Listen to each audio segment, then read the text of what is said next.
Hi everyone, this is Raymond Wood from the Raymond Wood podcast. Again, we are super excited with today's guest. We've had some huge stars in the world game of football over the past couple of weeks and months. We had Emile Heskey, Phil Thompson, Sammy Lee, and many more big names over the past couple of months. And we're very excited to bring to you today a person who not only played professional football at the highest level for many years, he also is the boss or the gaffer of the English FA and is also now currently an owner of a football team in England. And I'd like to introduce you to Mark Palios. Hi, Mark. How are you? Hi, Ray. It's good. Thank you very much for joining us. So, as you're aware, we've been across to Tranmere Rovers many times to meet with Mark and his amazing team. And they do an amazing job at looking after not only our tour groups, but also our aspiring players who are trying to crack it in the game of world football. Now, Mark, we're going to get straight into it, and we want to talk a little bit about, and I don't even know this story, but how you first started getting into football. What age was you, and who was the driving factor into you getting involved into football? Was it yourself? Was it mum? Was it dad? If you could tell our audience a little bit how you first got into football. I mean, if you're brought up on Merseyside, you're brought up playing in the park and playing football, and we used to always sort of kick a ball around in those days. Actually, the way that I got into it was slightly different. I went to a rugby playing school, so I played rugby and loved rugby. But during the course of, I guess I was 13, I went into Kerr. And once I was in Kerr, I did two things. One was get myself a paper round, and the other thing was to get myself a local football club. So playing outside of school. And 2 years later, I was picked up to come to Tranmere as an amateur, one of the youth team there, and then 4 years at Tranmere, I was in the first team. So you could say it was accidental, but it's I think it was a function of being on Merseyside. You know yourself, Ray, what it's like. It is an absolute hotbed of football. In what you'll have heard me use the phrase, in a unique piece of footballing geography, which is why you bring the tours that you bring over here. And so I think that what happened then was that there were a few guys who understood my circumstances, and you always need a little bit of help in life. And so one of my best mates, who also came to Tranmere, his dad used to pick us up and take us to training and so forth and so on. But I stayed at school and did my exams, which was important, and it's a function of, it's a feature of that we try and put into our education business here. They're not mutually exclusive. You know that you can actually get your educational qualifications and also play football if you're in the right circumstances. And so in those days there wasn't much else to distract you. There wasn't the internet in the way that there is now. So I was doing the two things. I was doing my application and also playing football.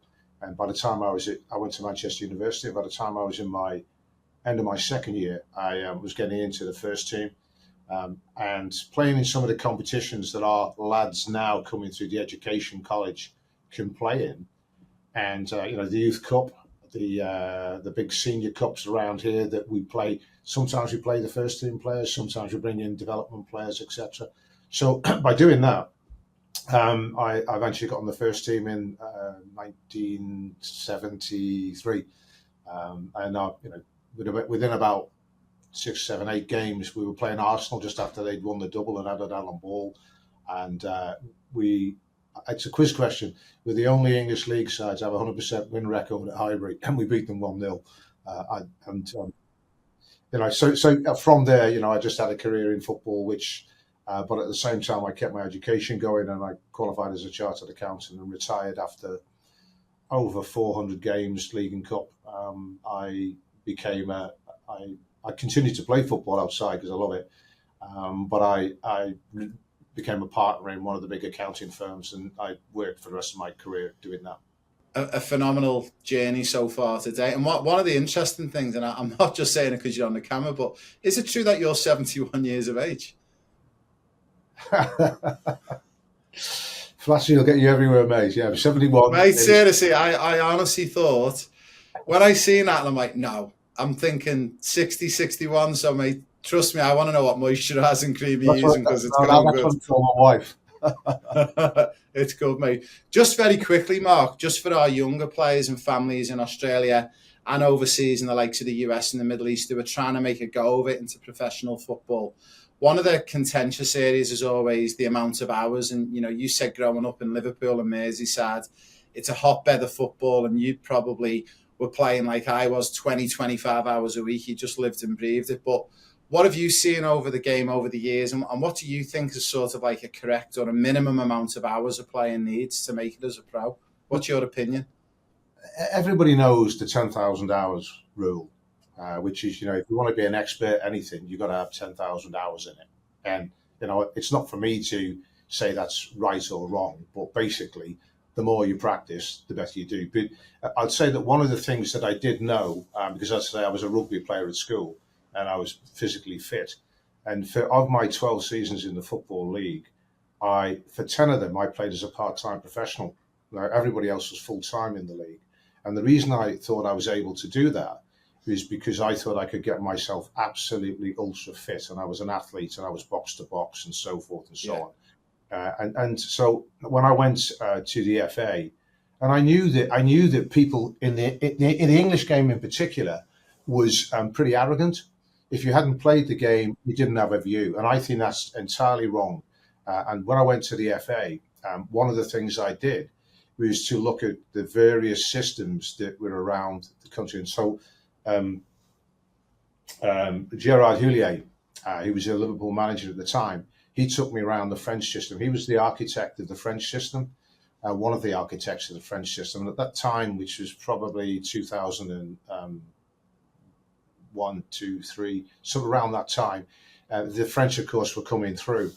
And what had happened was, and I also went around the Dutch and the Spanish and had a look at those with the FA. And I brought in Trevor Brooking into the FA. And Trevor was... he was a couple of things. One, he was a well-respected player. He was a skillful player, but he was also quite astute in terms of managing politically the shenanigans around the various governing bodies.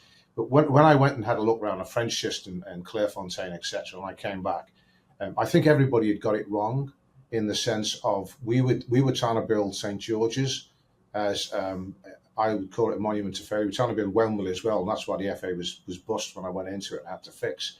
In my view, bricks and mortar never make a player. They help in terms of a context, but they never make a player. It's the quality of the coaching. And at the time, with the FA, we started to deliver the four-corner model.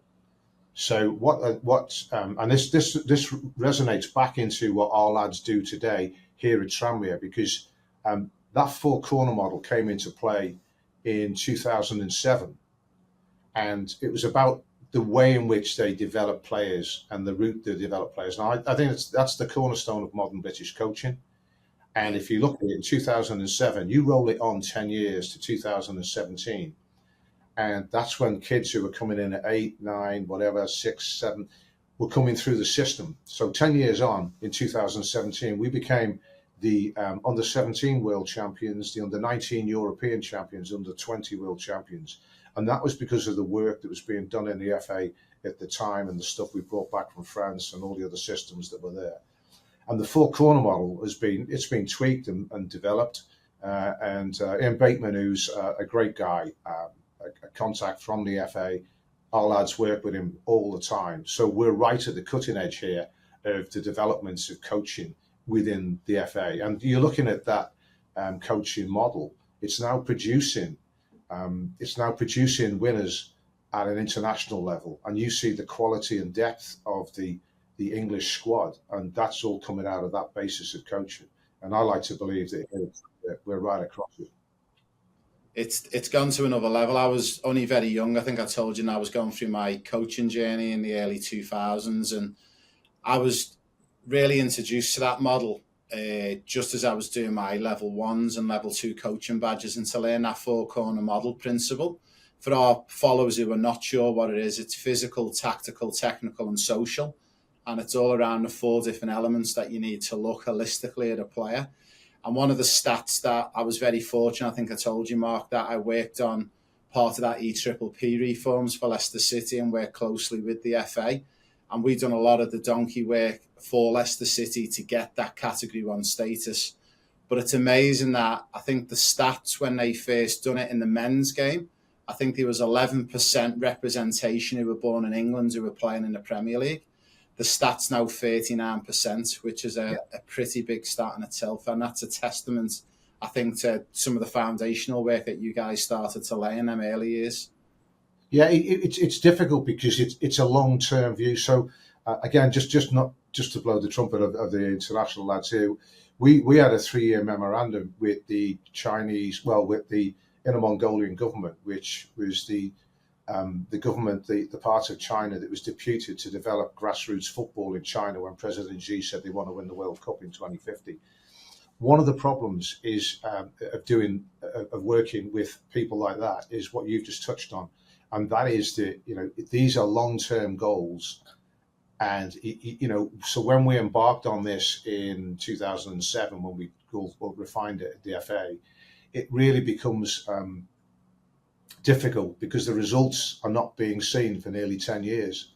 And you just have to, it's an act of faith, basically. But once you've got that, and this is what's key, you continue to develop that. And that's what Beatty does broadly at the FA, Ian Bateman does broadly at the FA. And as I say, our lads are nailed into that. So there's a real pedigree of understanding what coaching is. So back to your original question, how much should you be doing it? I think it's about not working harder, but working smarter. And I think that the kids need to, as far as possible, get into that sort of that element of coaching, which I think is starting to happen now when you look around the grassroots. But then you get to the point whereby the system sort of sifts you out, and how do you develop and where do you develop?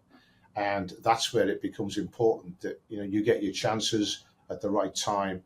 You get your you get access to men's football at the right time, etc. And that's our sweet spot.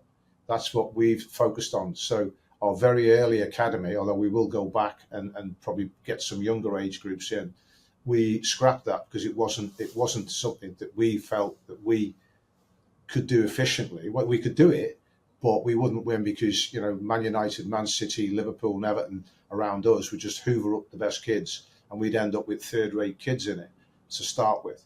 Instead of that, we've actually focused on the area where I think that a lot of people struggle, and that is getting that transition from being a good school kid, a good schoolboy player, into the men's game, and that's really what we're about. And when we talk about our education system, we don't sell it on a false perspective like some academies that are not really linked to professional clubs. We are. And one of the things I was really keen about is that, the lads who come to our education business will play out there. They'll play out there, not every week, but they'll play out there in the Youth Cup. They'll play out there in the Cheshire Senior Cup. These are sort of games that, the games that I came through basically when were available to me. They're not available to kids now anywhere else. They're not available to kids in other academies that aren't directly linked to football clubs as part of the EPPP system. So ours sits there, and you've been to the training facility, great training facility, and they're educated. And they're on the pitches next to the first team. So what you do is my argument, not argument, but my belief is that we don't sell the false prospectus, but we'll make you a pro player. But we'll give you, if you fancy your chances, we'll give you the best chance of becoming a pro player. Sam Taylor's a great example. Came into our education business, good, and we select, good players, etc., purposely for that. He's seen by the guys. He's then taken into the first team environment, played in the first team, now a pro, and probably as a player we'll see in the future, probably worth some money. So, but that's not the aim of our education business to start with, but that's a byproduct that happens. And I think we have to be honest with people on that. And the other thing I'd say, Ray, and this is, looks like I'm just selling Tranmere, but it's something I firmly believe in. Quality and League Two are not mutually exclusive. Everybody in football sort of goes, oh, well, Premier League's quality. Well, actually, we've got one of the top 10 sports science universities in the world, 10 minutes away, and we use their sports science. And when you bring your lads over, what you get is access to all of the stuff that we can do that you can't get from Premier League clubs. You can go and have a stadium tour and stuff like that. Well, I'm selling to you as a guy who brings kids over on a tour. I don't need to sell to you, but here you can come to our training ground you can actually speak to, our manager will put something on for you, and he'll talk to you. And Nigel Adkins was a great manager. He was, for those who don't know, he took teams from League One right up to the Premiership with Southampton. So he's great quality. He's done a great job here as well. And what he hates, though, Ray, is that he was a teammate of mine, so that ages him. But he was 18, about 34. So it's back to your question. How many hours do they have? I think it's the quality of what you do and the opportunities that you create for yourself that are important. Would you one day like to be a professional football player? Would you like to be part of our pro player pathway? What is the pro player pathway? It's an opportunity for all Australian football players aged between 10 and 23 who want to join us to become the next professional football player. On the pro player pathway, you get to join me and my team free of charge to an event all around Australia. When you join me, we're going to teach you the secrets of football in Europe. And one day, maybe, you could be gracing the Champions League final. Guys, over the next 12 months, we're going to be coming around all the major cities of Australia. And when we come around all the major cities, we're going to be running our free events everywhere we go. So guys, what have you got to lose? Nothing. It's a free event.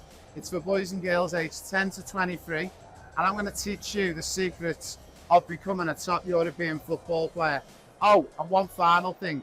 We're going to be giving away 20 scholarships to join me on this program of a lifetime. I think that's one of the big things, and I'm glad you touched on it, is that we have our professional player pathway, and the problem that we've discovered, we looked a little bit into that complaints department in Australia, and if we're really honest, it's very, very limited in Australia, and there's not a real direct pathway. And it's one of the things that's paramount to us, is that you weren't aware of it, but 3 years ago, we went on a fact-finding mission around some of the top Premier League clubs, some of the League One clubs, League Two, to see if there was a best fit for us.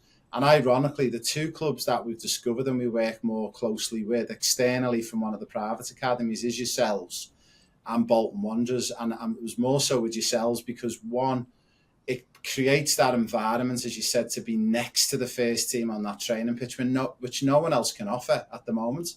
And then also the education attached, I'll be honest, for me and our parents is paramount, because we all know, like yourself, you're going to get to a point when your career is going to come to an end, and then you maybe want to stay in football, but you probably need to be working towards that education. And one of the interesting things I read about you, Mark, and I hope you don't mind me mentioning it, but was all around that you were actually allowed to study side by side when you were playing to become an accountant. Is that true?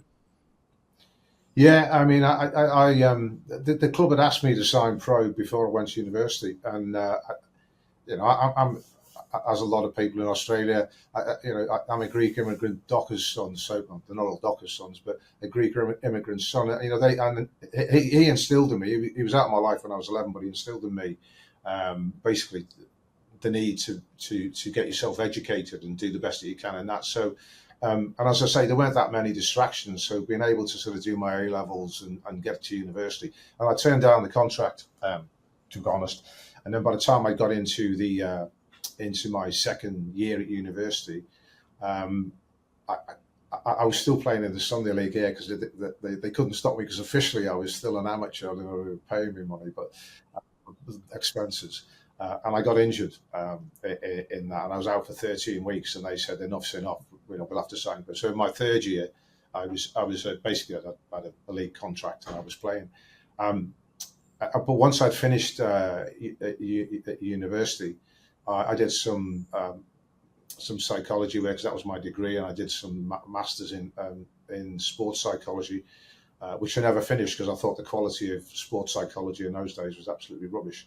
And then somebody suggested accountancy, and I thought, you know what, I wanted to be a football manager, and I thought, well, that will add to it naively, and I started to do. They wouldn't let me do accountancy part-time. I had to go full-time as an accountant. So I went full-time as an accountant. The club said, well, you've played a year at university as a part-time, and nobody understood that this was a totally different commitment to train as a chartered accountant and work as one. as well as train. But I managed it. My thesis at university was motivation in training, how you can train yourself without a trainer sitting on top of you.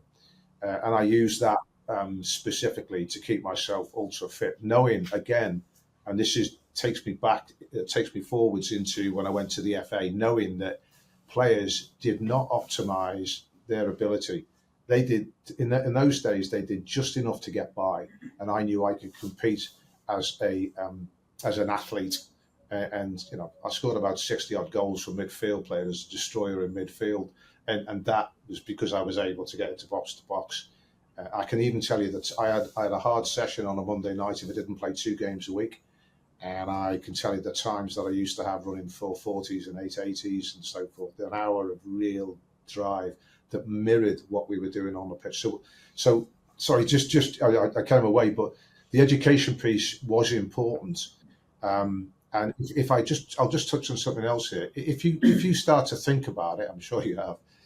We in the game at my time, we were arrogant. If you haven't played it, you didn't know anything about it, and I always thought that was wrong. And if you start to look at the attitude to the FA in the professional game here, was that they were educationalists, and I used to say, if you can't play, teach. But actually, when you look at the skill sets of coaches and managers, it is that of a teacher. And you look at all the big winners. I had Sven-Goran Eriksson as my manager. He was a teacher, wasn't really a player. He played a bit of, I think it was semi-pro football in Sweden. Mourinho. All of the top managers, basically, Houllier, were teachers, and that's the skill I think that is required. Now with the modern coaches coming through, it's more accepted that you don't have to have played at the top level to be, a top manager. So education, massively important. I think for the parents, I think the stuff that you do is right. In this fact, you don't sell a false prospectus. We don't do that. We say the education. We've stopped some of our lads actually playing football.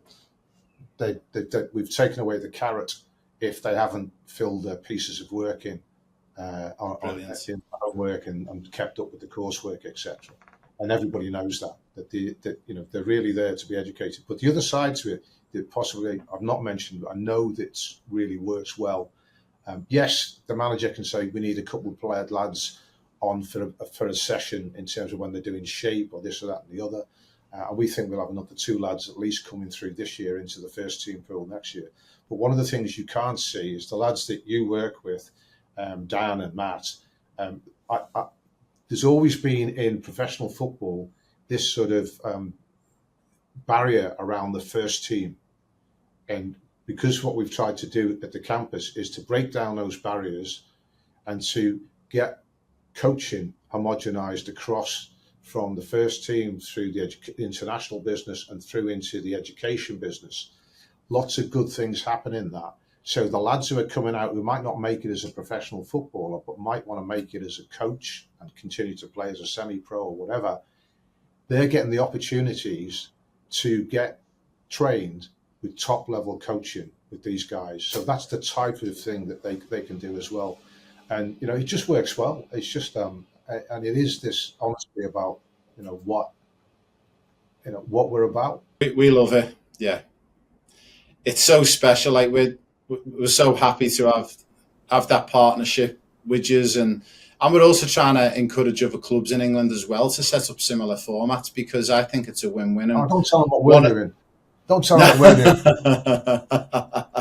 I promise not to make it as good. But it's so important. The first thing we get asked by parents is what's the plan B and what's the plan C. And we were speaking to Sammy Lee about it 2 weeks ago, and we done a podcast with him. Sammy we spoke about... he's a good guy, Sam. Yeah. And we spoke to Sammy about this whole myth around only 1% of people make it as a pro. And that tends to scare a lot of people off and parents, because what we don't want to do is say, you're 100% going to make it as a professional if you come on our program. But also, we don't want naysayers putting them down. And we actually done a study on it. We actually discovered there's 132,000 players playing professional men's football in the game around the planet. And there's 45,500 females. So what we say to our families is you've got to just get inside that 132,000. So when you look at it that way, it's more achievable. But Yeah. again, we want you to have a plan B. And also there's been case studies done. Like I think I told you, I was very fortunate to work at University of Queensland as a lecturer and a coach for a couple of years when I returned back from the UK a few years ago. And we actually discovered education hand in hand with sport actually benefits both elements. And that's what we've tried to do. We've tried to find someone who will give us the opportunity to get close to the first team pitch and get close to the first team boys. But also, as you said, if they're not doing the education, then the carrot is you're going to get your football pulled from you. And I think the biggest thing we've noticed at Tranmere, it's like, if you're not the right person off the pitch, you're definitely not going to be the right person on the pitch. And you can see them values are instilled. And it doesn't matter whether you've got a $600 million training venue or a £10 training venue. If those sort of areas aren't addressed and added as good things we're looking for, then it's not going to work. And I think that's why we're trying to tell people, not just in Australia, but in the USA and the Middle East, as we're expanding this year, that this is such a unique opportunity. And the sad thing is with Tranmere is that we can only fit so many players on the international program there. So it's going to get a lot more exclusive and it's going to be getting a lot harder for players to get to Tranmere. Yeah, I think I am biased, and I think that the two do go hand in hand, education and sport. And I think they're two, if I look back on my life, they're the two disciplines I've had around my life all the way through.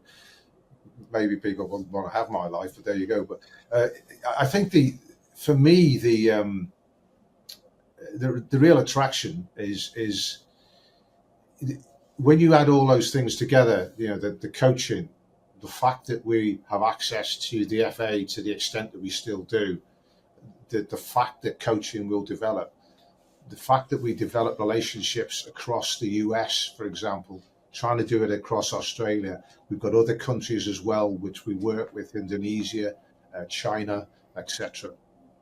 Gives massive opportunities for the plan B, for the kids who come through our college.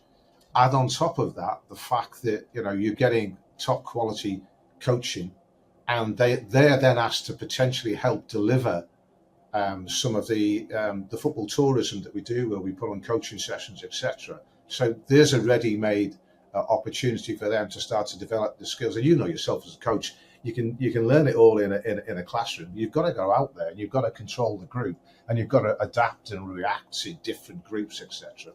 And they're going to have international lads coming across that they'll be practicing their coaching skills on, and they'll be getting the best of modern coaching. So they've also got relationships we have with the colleges in the States that we've developed. So there's a two-way throughput. You can go out there and do your degree out there if necessary, etc.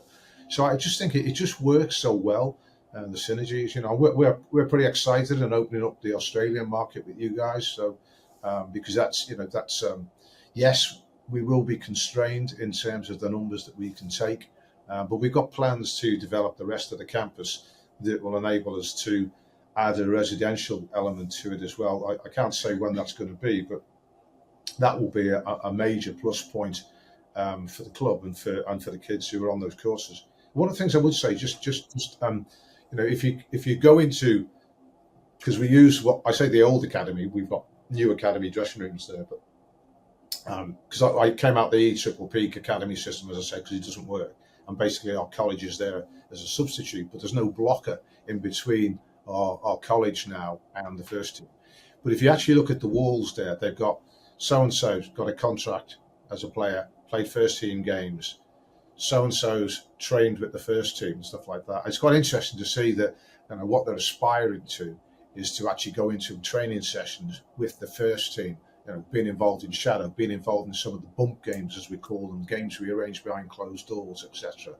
And they're the things that the lads in the education business are looking at as achievements, and it's great, because that's one of the milestones along the way to becoming a professional footballer.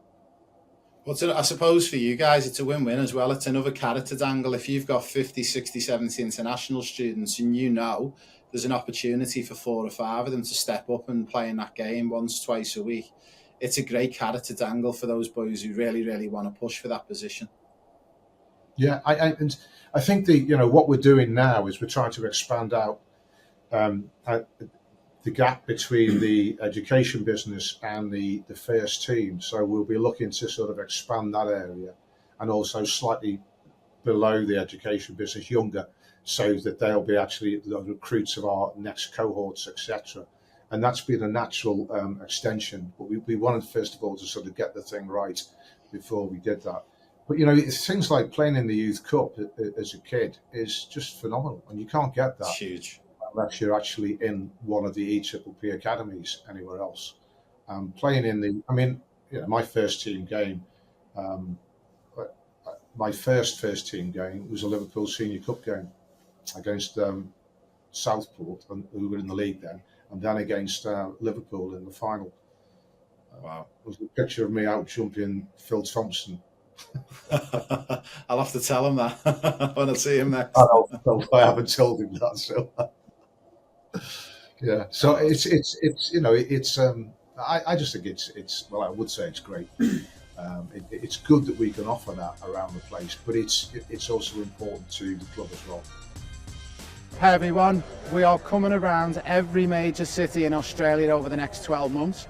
We have got free objective football testing going on, guys. It's for boys and girls aged 10 all the way through to 18 years of age.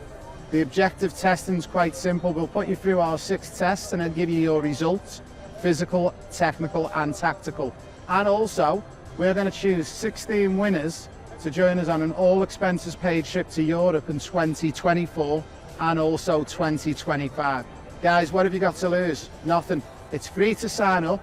You get free objective testing and you'll get a free feedback, and maybe you'll be joining me at the Santiago Bernabeu in 2024 or 25. Now, we do get asked a couple of questions from our listeners and followers, and we've actually chosen 2 questions, and one is around how the running of a club and the financials, and I'll ask you that question in a moment. And also we've got one from a little bit of a playing background. So the first question we got actually was from one of our parents, John, and he actually asked us, what was it like going in to the English FA at the time? And obviously it was quite well documented, the money issues they were in with the new stadium build. How do you get from that point to then being able to turn it around? And the reason why that's so important in Australia, I'll explain a little bit further, is that there's many clubs in Australia, but I think I've told you it's a paid for fee system. It's a fee for service.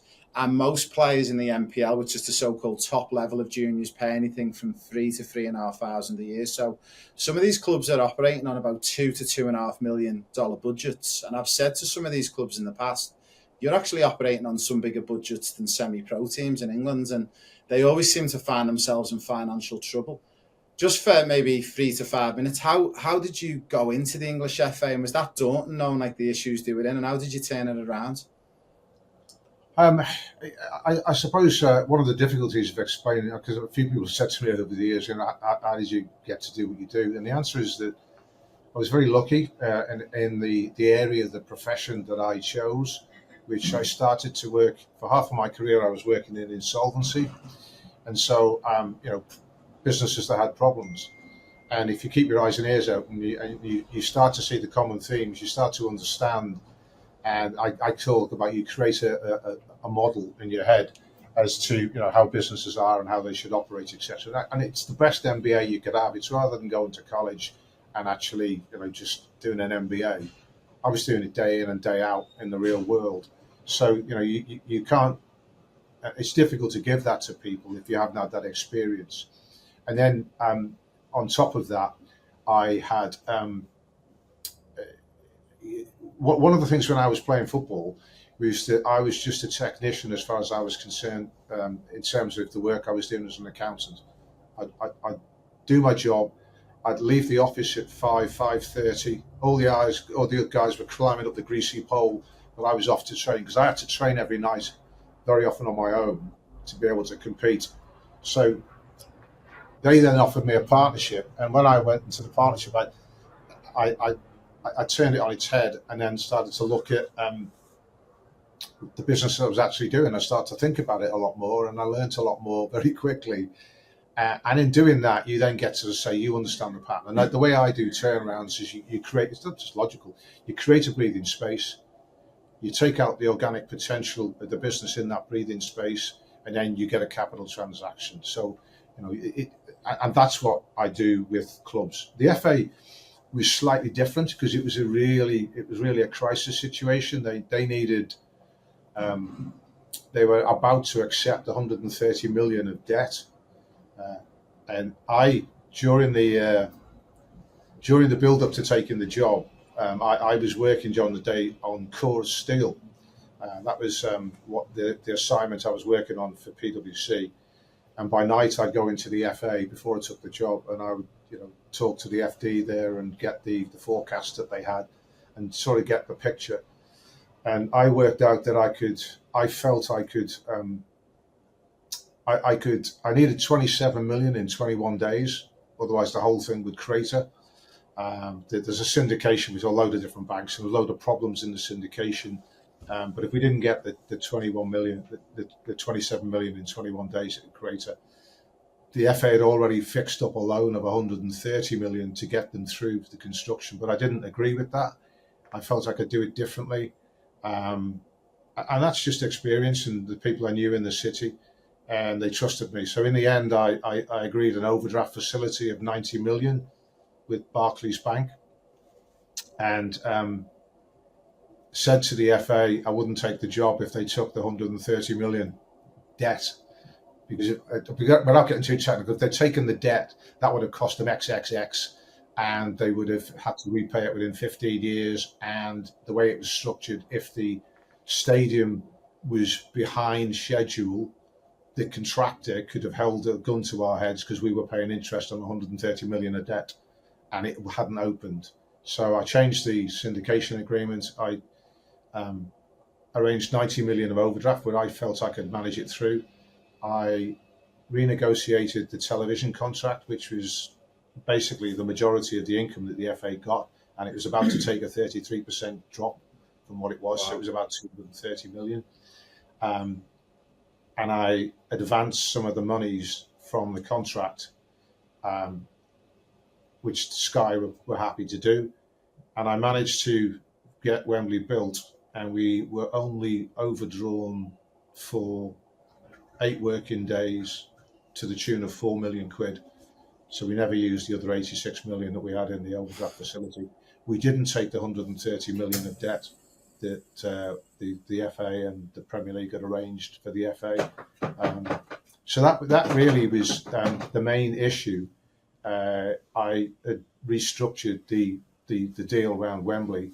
I also did other things to make sure that it didn't go over budget. And most people say it was over budget and over time. It wasn't really, in the scheme of things. The other big thing to it is you go into a business, and I was billed in the papers as the Axeman cometh and so forth. Well, cost cutting is always one of the tools in your bag, but it isn't what you'll never cost cut your way out of a turnaround. And I remember pulling all the staff together, it was about 250 staff. And I said, this is like day 2 or 3. And, I was billed everywhere by the Premier League. Basically, we're pushing it through the press, and I was going to come in and cut costs and get rid of all kinds of stuff. And I was the Axeman, because that's what they wanted to happen to the FA. And I remember saying to them, because people have said it to me since, I went and said, look, I've just come in. I don't know what everybody does at this point in time. Just keep doing what you're doing until I tell you to stop. And that was a simple instruction, because otherwise they'd all be contemplating their navel, sort of what's going to happen next, this and that and the other. So we just carried on working on. And that gave me the time to the breathing space to work out what needed to be done and what didn't need to be done. I'm not sure that helps, because that was very specific to that particular organisation. But if I'm talking about football clubs, the problem in the game over here is structural, so it's all hand to mouth. So if I'm trying to fix the business, I'm trying to build the balance sheet, and that is in 2 ways.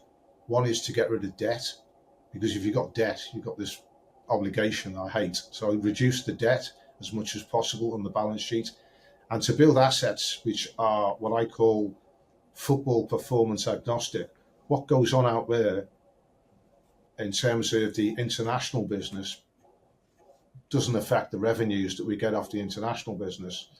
What goes on out there in respect to the education business doesn't affect the education business. What goes on out there in respect of, we have the community business over there, doesn't affect the community business. And so you get it, you build an asset base that starts to generate revenues irrespective of what goes on out there. And you therefore try and build your, so if we develop the campus, in our playing budget at the moment is in the region of 2 million. If we get the campus developed and the international business coming off the back of that, I think that throws in another 1 million. So all of a sudden you can see that's quite relative to what we do here. It's quite a big impact. So you've got to try and do that. The difficulty is trying to do that when you're trying to keep competitive on the pitch, and that's where the difficulty is and the tension is, and that's where the skill is in balancing that as you try and move forwards. It's a difficult one, and it depends a lot on the context of the competitions in Australia, which I don't understand, I don't know, and the structure over here, which at the moment doesn't work. And I think that's one of the big things that the football regulator has to address. I was down at the DCMS yesterday, and I did a lot on that. I know exactly what I'd do, but yeah. It's interesting because I'd never actually thought about it the way you said it to me when I met you a couple of years ago for the first time, and I've always seen it, unfortunately, from a Category 1 status, working at Leicester City and doing bits of work in and around Liverpool, and it's like, you see it from a Cat 2 or a Cat 3 perspective, and it's like, it makes no sense to run an academy, because you are going to lose the players. And then, you see the success stories you guys are having already in the first couple of years of the international programme with the likes of Sam Taylor. And I think hopefully with everything we're doing and the amount of players we're trying to get across to open up opportunities, hopefully we can get one or two more players pushed through that opportunity. Now, I know you're a bit pushed for time, Mark, but we've got one more question we'd love to ask, and this goes back into football, and it actually talks a little bit about your Premier League clubs or clubs in lower leagues. And one of the questions that we got from another parent was, do you think it's important for a player coming from overseas to play, say, in England? Is it better for players to maybe take an opportunity, with all due respect to the likes of a Tranmere Rovers, a Crewe Alexandra, a Bolton Wanderers, or is it better to go straight in at the top into a Liverpool or a Man City? And the reason why I ask that is there's a lot of fly-by-night academies and scouts in Australia who promise we'll get you signed to Man City and Liverpool. And one of the big things we're conscious of is that, look, we have got players signed to Liverpool, but we've also got players signed to lower leagues and also into private academies. What's your take on it from a developmental point of view? Do you believe a 17, 18-year-old boy or girl coming to England, are they better dropping in at a lower league club for development purposes, or do you think they're best being straight in at the top? Right, so the first question I was going to ask you, I think you've answered. I was going to say, what age are you talking about? Are you talking so 17, about 18, 19? Yeah, 17, 18.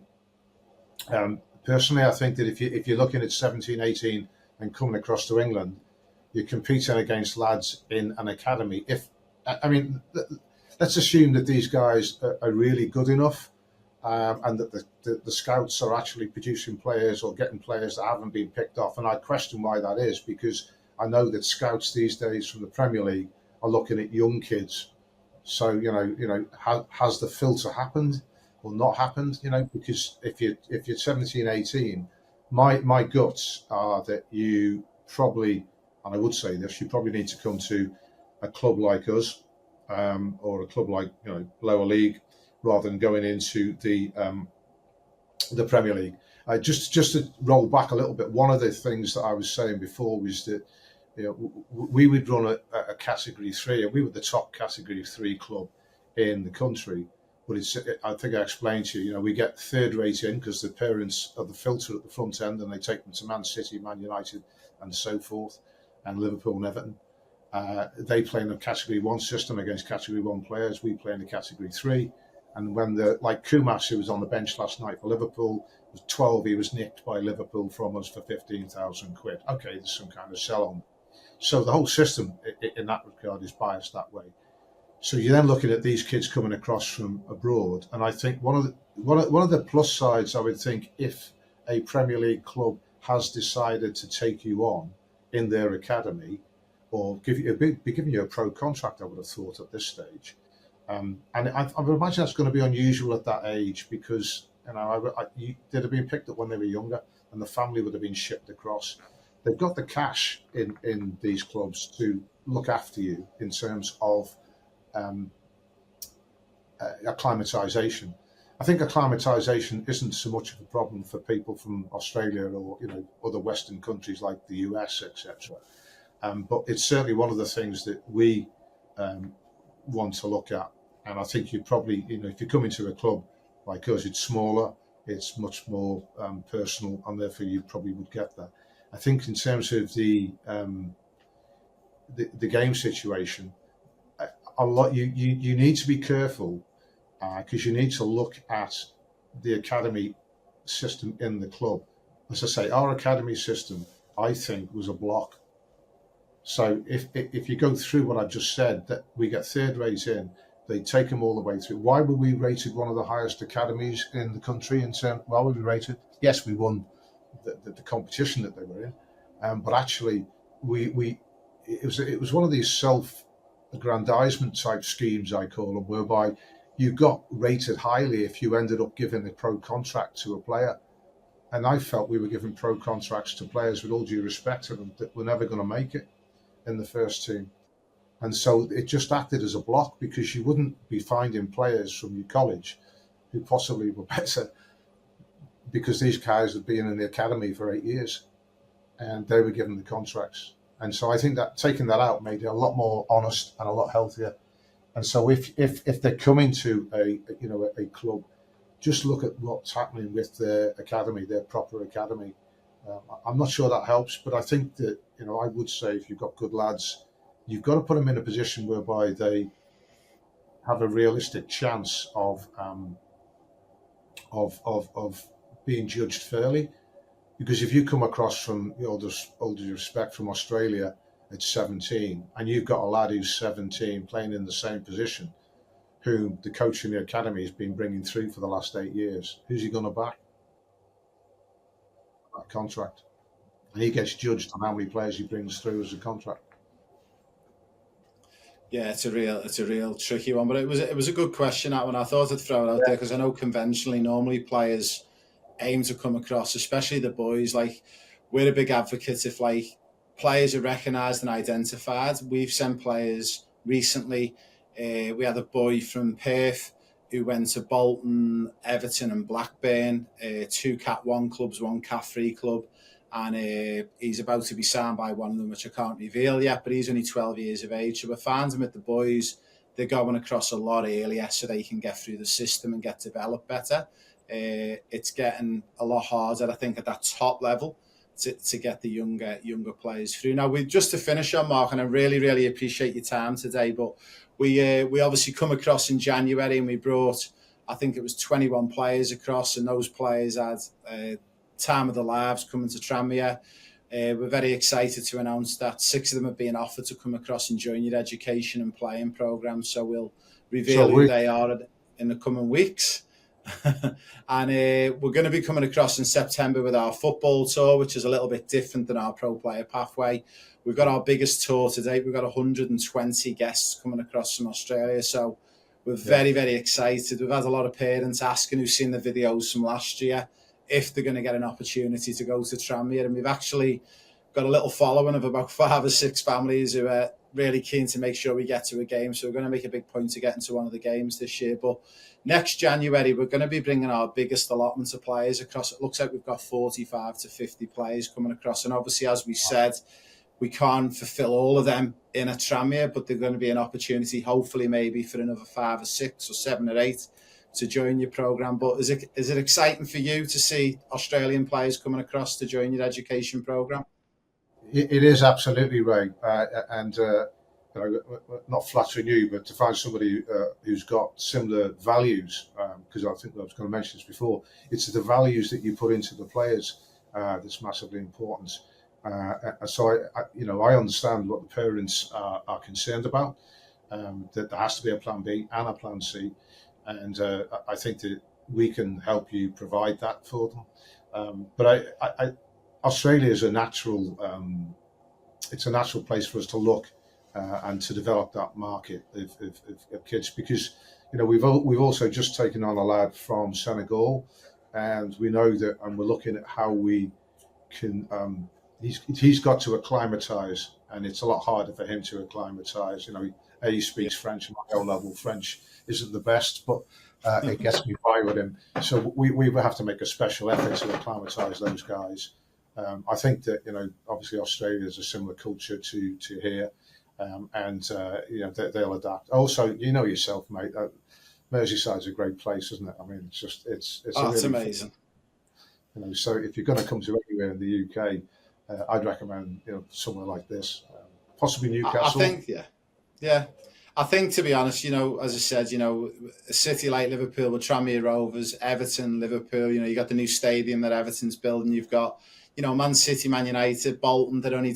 I think the northwest of England, being biased, being from Liverpool, but just the people. And, that first time we ever come through Tranmere 2 years ago, the feedback we got, they couldn't believe it. They got on the bus and they're like, the ex-boss of the FA come in and not only spoke with us, but he sat down with us, he was eating chips with us, and they were just blown away. And I'm like... all of the chips in the stadium.